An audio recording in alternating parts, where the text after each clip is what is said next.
आप सभी लोगों को मेरा नमस्कार और मैं हूँ रितु चौहान। एक आप लोग के बीच एक छोटी सी सोहर है, आप लोग को पसंद आए ज़रूर लाइक करना। तोहरे भैले से भैल उजियार जिया जिया हो लाल, तोहरे भैले से भैल उजियार जिया जिया हो लाल।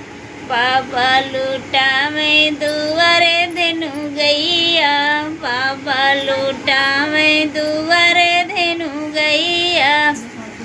अरे दादी मनावनी देवता हजार जिया जिया हो लाल, तोहरे भैले से भैल उजियार जिया जिया हो लाल, तोहरे भैले से भैल उजियार जिया जिया हो लाल।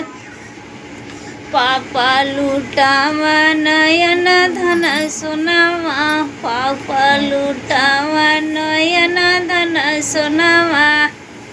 अरे मम्मी का मन होशियार जिया जिया हो लाल, तोहरे भैले से भैल उजियार जिया जिया हो लाल, तोहरे भैले से भैल उजियार जिया जिया हो लाल।